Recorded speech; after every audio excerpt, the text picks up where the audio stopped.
In January 2014, a hiker named Stephen collapsed in the Adirondack Mountains. The temperature was 16 degrees Fahrenheit with a 5 to 10 mile-per-hour wind. He had modern synthetic clothing, a GPS device, and a cell phone. Rescuers reached him within 90 minutes. He died of hypothermia anyway. That same winter, researchers in Norway documented something remarkable. They found records of medieval shepherds who spent entire seasons alone in the mountains, exposed to temperatures that dropped to minus 20 degrees Celsius, with nothing but wool, stone, and the animals they tended. Not one death recorded from cold exposure. Not in decades of monastery records. According to the Centers for Disease Control, an average of 1,300 Americans die from hypothermia every year. Many of these deaths occur despite access to modern equipment, emergency services, and weather forecasting technology that would have seemed like sorcery to a 14th century shepherd. So what did those shepherds know that we have forgotten? In 1379, a French shepherd named Jean de Brie dictated a treatise to King Charles V. He called it Le Bon Berger, the Good Shepherd. In it, he documented survival techniques that had been passed down through generations of men who slept under open skies when the ground was frozen solid. This knowledge was never classified, never restricted. It was simply abandoned, replaced by synthetic materials that fail when wet, heating systems that require electricity, and clothing designed for fashion rather than survival. Today, I am going to share 7 of these lost techniques. Some of them seem primitive. All of them work, and a few might save your life if you ever find yourself stranded in freezing conditions. Hack 1. The LANOLIN layer. Modern outdoor gear companies spend millions developing water-resistant fabrics, Gore-Tex, Event, proprietary membranes with names that sound like pharmaceutical products. And they work for a while, until the durable water-repellent coating wears off, usually within 18 to 24 months of regular use. Medieval shepherds had a coating that lasted the lifetime of the garment. It was called lanolin. Lanolin is an oily wax secreted by sheepskin. When wool is processed industrially, this lanolin is stripped away to make the fabric softer and easier to dye. But raw wool, the kind medieval shepherds wore, retains its natural coating, and shepherds had an unlimited supply. They were surrounded by the source every single day. Here is what modern textile science has confirmed about lanolin. Wool treated with lanolin can absorb up to 30% of its weight in water without feeling wet to the touch. This is not a typo. 30%. The water becomes trapped within the fiber structure in a process called adsorption, not absorption. The moisture never touches your skin, but it gets more remarkable. When wool absorbs moisture, it actually generates heat through a chemical reaction. This is called hygroscopic insulation. The fiber temperature rises slightly as water molecules condense within it. Your clothing is literally warming you when it gets wet.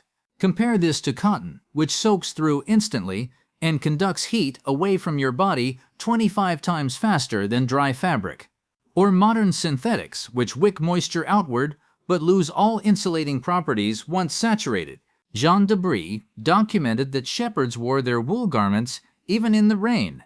They did not seek shelter from light precipitation because their clothing handled it better than any tent. The sheep themselves demonstrated this principle, standing in downpours while their wool shed water like a duck's feathers. Modern application. You can still find raw or minimally processed wool. Look for terms like undyed, unscoured, or raw. You can also re-lanolize modern wool garments using lanolin cream, available at most pharmacies for nursing mothers. Dissolve a tablespoon in warm water and soak your wool items for 30 minutes. The difference in water resistance is immediately noticeable. Hack 2. The unraveling proof garment. Jean de Brie wrote specific instructions about shepherd clothing. In the winter, he said the shepherd should have mittens to keep his hands from the cold. He should not buy these mittens, but should skillfully make them, whether with a needle, knitting a thread spun by the hand of a shepherdess.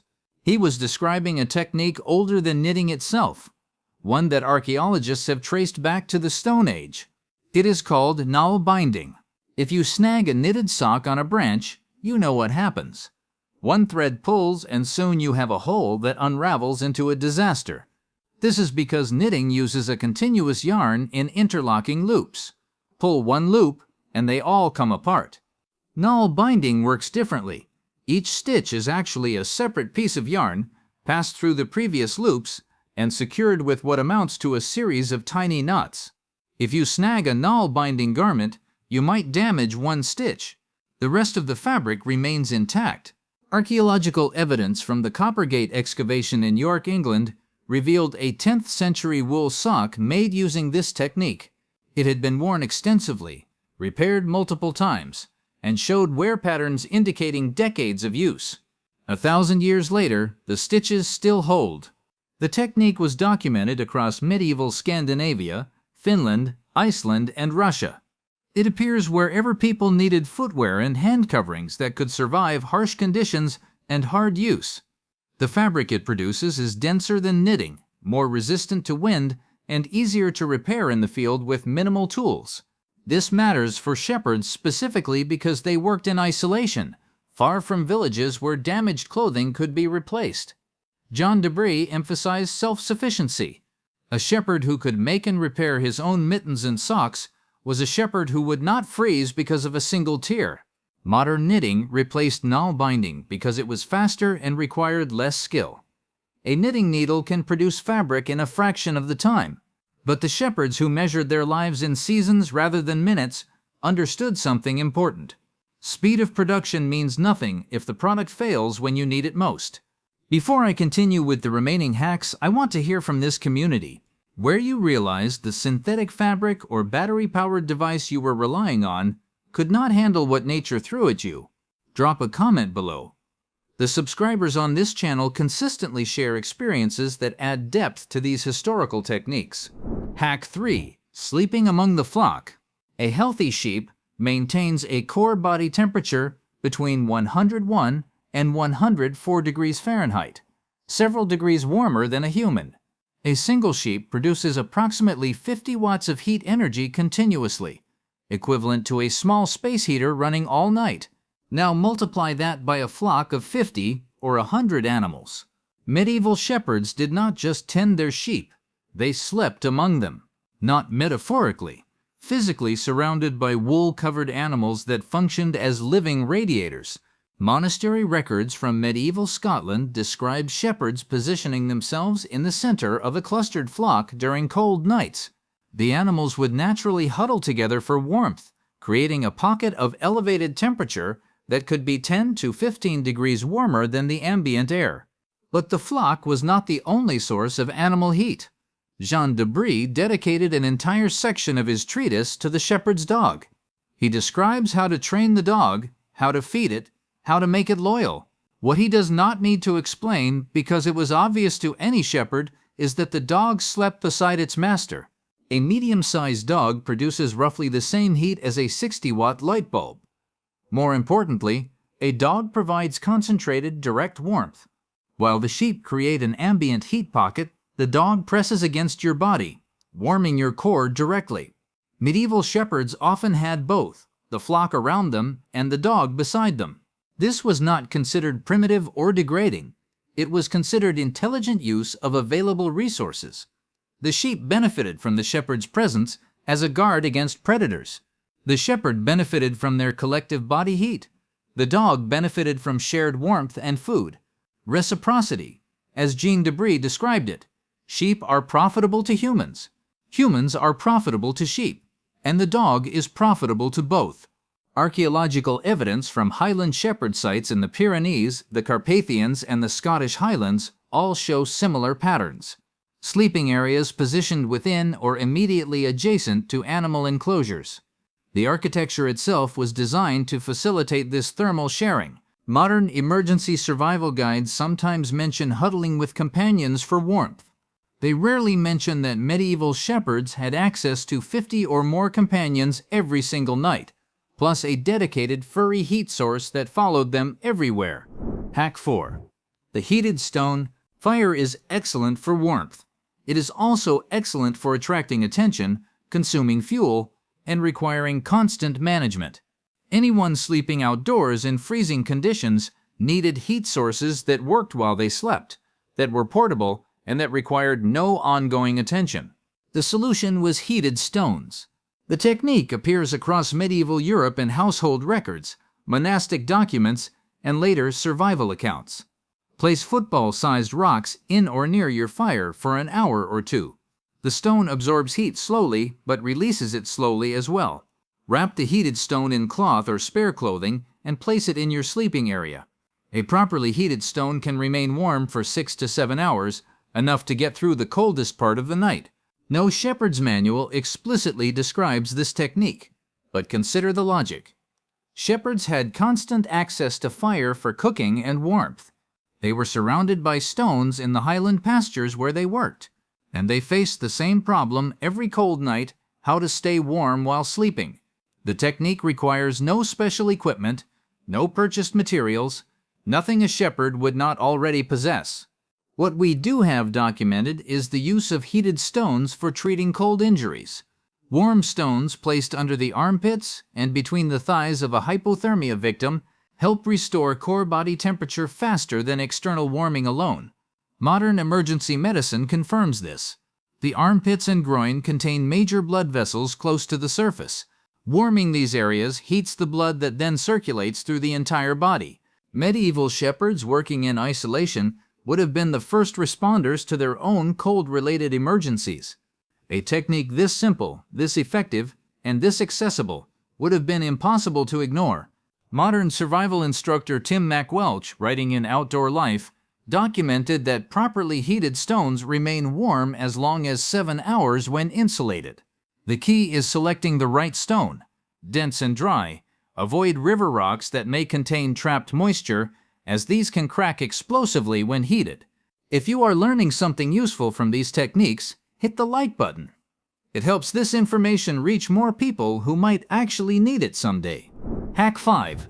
The tallow barrier. Wind does not just feel cold, it actively steals heat from exposed skin through convection, carrying away the thin layer of warmed air that your body maintains at its surface. Modern windburn is not actually a burn. It is accelerated desiccation, the wind literally drying out your skin cells until they die. Medieval shepherds countered this with rendered animal fat, tallow. Shepherds had unique access to this resource.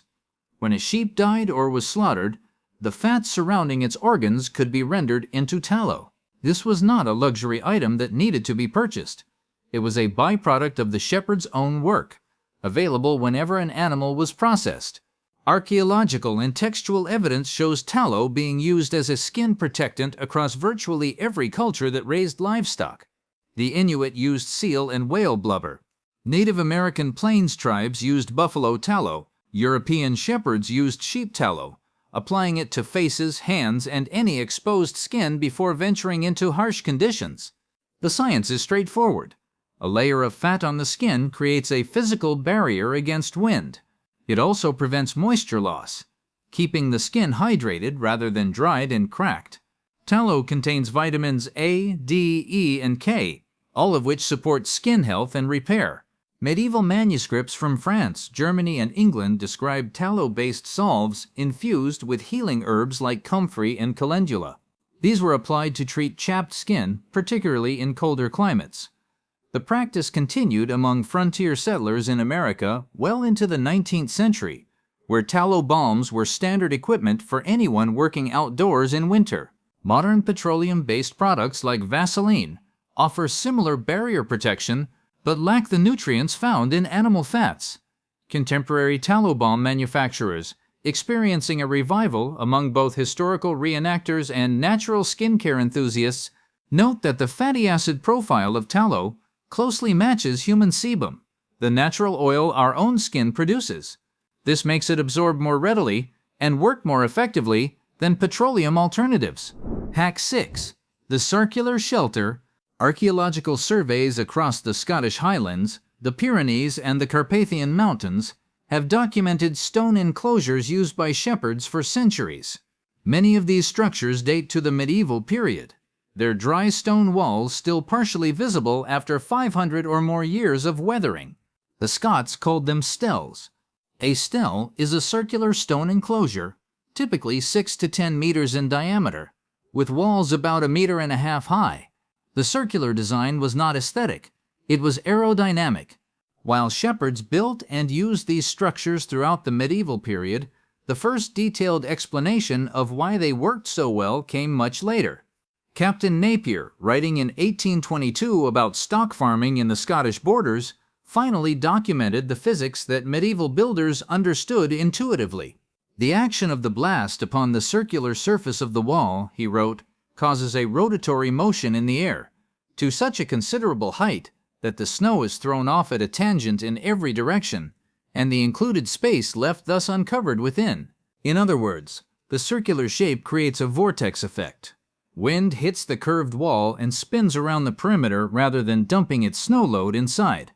While rectangular shelters fill with drifting snow, circular steles remain relatively clear. The sheep and the shepherds sleeping among them stay accessible even after heavy snowfall. The medieval builders did not need to understand fluid dynamics to observe that round enclosures performed better than square ones. They built what worked. The scientific explanation came centuries later. The same principle applies to emergency shelters today. If you need to build a windbreak from available materials, a curved or circular design performs dramatically better than straight walls. The wind goes around rather than over, and debris accumulates outside the shelter rather than burying it. Hack 7. The layering system. Jean de Brie's treatise contains detailed descriptions of what a shepherd should wear month by month throughout the year. What emerges is a sophisticated layering system that predates modern outdoor clothing philosophy by 6 centuries.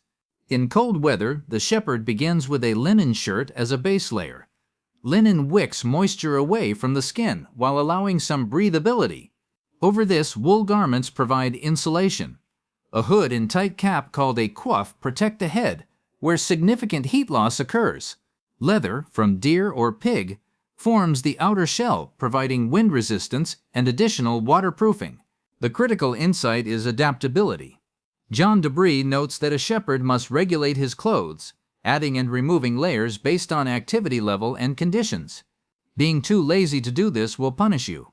When you are active walking with the flock, you generate body heat. Too many layers cause sweating, which wets your clothing and leads to rapid cooling when you stop. Modern hiking guides give identical advice. Start cold. Adjust frequently. Never let yourself sweat in cold conditions. The medieval system also addressed the extremities specifically. Mittens, which Jean de Brie insisted shepherds should make themselves, keep hands warmer than gloves because fingers share heat rather than being isolated. Leather boots with wooden pattens, essentially elevated soles, kept feet off the frozen ground. And if materials were scarce, shepherds stuffed straw or dried grass into their boots for additional insulation. A 13th century German poem, Meyer Helmbrecht, mentions peasants who danced so wildly that the straw came flying out of their boots. But clothing was only half of the thermal equation. The other half was diet. Shepherds had direct access to sheep milk, which they turned into cheese. They had meat when animals died or were culled. And they had tallow, which was not only used externally, but could be consumed for calories. A high-fat diet generates more metabolic heat than carbohydrates. The body produces warmth as a byproduct of digesting fats and proteins. Modern research on cold weather nutrition confirms this. Arctic explorers and mountaineers deliberately increase fat intake during expeditions because it helps maintain core body temperature. Medieval shepherds did not need the research. They had the cheese. The principle underlying all of this is redundancy. No single layer protects completely. No single food source provides everything. Multiple layers of clothing, multiple sources of nutrition, multiple heat sources from animals and stones and fire. A system that continues working even when individual components fail. Bonus, reading the sky. The 7 hacks I have described so far are reactive. They help you survive cold conditions once you are in them. But the most effective survival technique is preventive, knowing when dangerous weather is coming before it arrives. Jean de Brie dedicated 2 entire chapters of his treatise to this skill. Chapter 5 covers how to know the weather by watching birds. Chapter 6 covers how to know the weather by watching animals. These were not folk superstitions. They were systematic observations, refined over centuries. When the owl announces rain, Jean de Brie wrote, "It is about to rain." When sheep shake themselves and then begin grazing aggressively, a storm is approaching and they are trying to eat before it hits. When birds fly low and seem agitated, pressure is dropping. When the flock's bellwether stops and refuses to move forward, something ahead has changed that the sheep can sense, but the shepherd cannot yet see. Modern meteorologists would call this reading barometric pressure through proxy indicators. The animals are responding to atmospheric changes that their bodies detect, but human senses miss. Shepherds learned to read the animals instead of reading instruments that did not yet exist. This matters for freezing nights, specifically because the deadliest cold often arrives with storms. A shepherd who could see a blizzard coming hours before it hit could move the flock to shelter, gather extra firewood, and prepare his sleeping position. A shepherd caught by surprise was a shepherd in danger. We have weather apps now. We have satellite imagery and Doppler radar, and 7-day forecasts delivered to our phones. And yet people still get caught in storms they did not anticipate because they checked the forecast in the morning and assumed conditions would not change. Medieval shepherds checked the forecast constantly. Every bird, every shift in animal behavior, every change in wind direction was data. They did not have more information than we do. They paid more attention to the information they had. Stephen, the hiker who died in the Adirondacks, was wearing modern synthetic insulation, a design that becomes nearly useless when wet. His rescue took 90 minutes, quick by any standard. But hypothermia had already set in because his clothing had failed the moment he began sweating on the ascent, and the moisture froze against his skin on the descent. A medieval shepherd, dressed in raw wool that generates heat when damp, with nail-binding mittens that would not unravel if snagged, tallow protecting his exposed skin from wind, a belly full of sheep cheese, and the knowledge that his flock and his dog represented 51 living heat sources would have survived that same night with nothing more than discomfort. And he probably would have seen the weather coming.